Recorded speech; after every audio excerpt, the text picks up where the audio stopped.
Bonjour à tous et merci d'avoir répondu au sondage sur vos habitudes en matière de soins. Donc, nous avons décidé de réaliser cette petite vidéo pour voir à peu près comment se positionnent les gens en matière de soins, que ce soit habituel, médecine alternative. Pour commencer, vous avez été plus de 800 personnes à répondre, que ce soit cavalier ou propriétaire, dans des régions complètement différentes. Donc on a 20% à peu près en Nouvelle-Aquitaine, 16% en Auvergne-Rhône-Alpes, et après le reste est réparti sur toute la France et à l'étranger.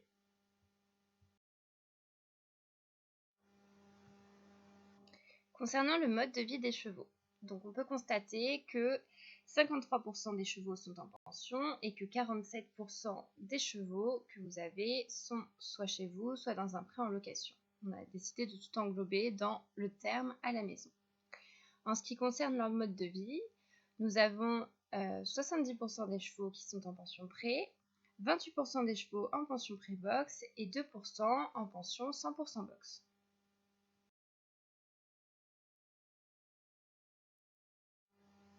Passons maintenant à l'alimentation. On peut constater que la moitié, un peu plus, ont décidé de donner juste du foin à volonté à leurs chevaux. Après, sur l'alimentation herbe, foin, granulé, floconnés, on est à peu près sur un constat équivalent. Pour les gens qui décident de faire contrôler leur alimentation régulièrement par un professionnel, par contre, nous avons que 8%. En ce qui concerne les soins annuels, donc la quasi-totalité des propriétaires font régulièrement un check-up ostéo-dentiste à leurs chevaux, au moins une fois par an.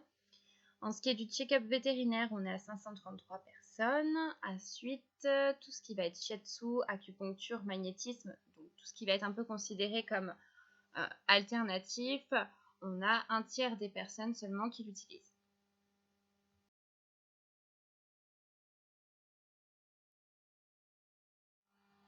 Pour les frais de ces soins à l'année, on peut constater que la majorité des personnes dépensent pour un cheval entre 200 et 400 euros. Après, la tranche entre 400 et 600 euros est à peu près égale et on a quand même à peu près 28% des personnes qui dépensent moins de 200 euros.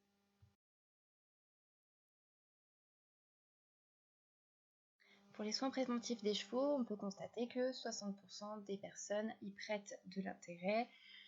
37% des personnes n'en font jamais et 3% des personnes n'y voient aucun intérêt. Parlons maintenant des médecines alternatives. On peut constater que ça intéresse 85% des personnes et que 15% des personnes n'y voient vraiment aucun intérêt. Dans les médecines alternatives, beaucoup utilisent l'homéopathie, la phytothérapie, les fleurs de Bach, le magnétisme et viennent ensuite l'organothérapie, les bilans radiesthésiques et toutes les autres médecines alternatives. Suite au sondage, nous avons eu beaucoup de réponses positives et surtout beaucoup de questionnements par rapport au bilan radiesthésique. Donc comme vous pouvez le constater, nous avons suivi différentes formations, shiatsu, massage, ostéopathie, digiponcture, homéopathie, aromathérapie et j'en passe.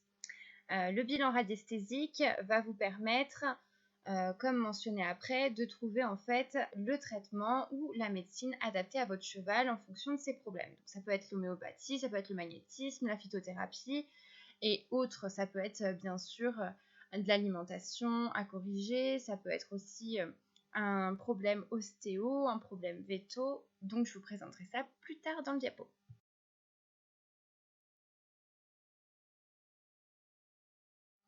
Donc voilà, pour le fonctionnement des bilans radiesthésiques, soit on part d'un problème ou tout simplement d'une prévention.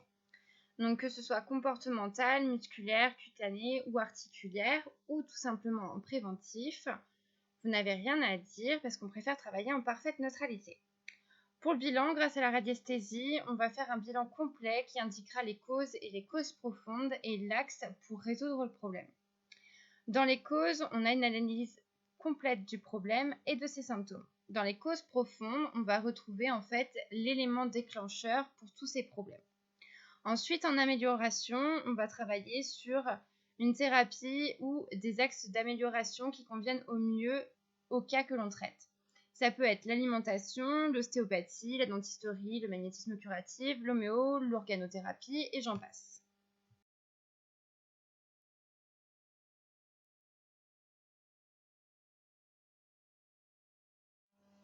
Afin de mieux vous illustrer les résultats concernant les bilans radiesthésiques et les médecines alternatives, nous avons décidé de vous montrer 3 exemples de chevaux passés au sein de nos écuries.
Pour conclure, je vous dirais que tous ces résultats ne se sont pas obtenus en une journée, bien évidemment. Cela nécessite beaucoup de travail, de temps, d'entretien. Nous travaillons toujours en collaboration avec les vétérinaires pour avoir leur approbation sur les techniques que l'on utilise. Les médecines alternatives sont complémentaires aux médecines traditionnelles, ne l'oubliez pas, et il vaut mieux prévenir que guérir.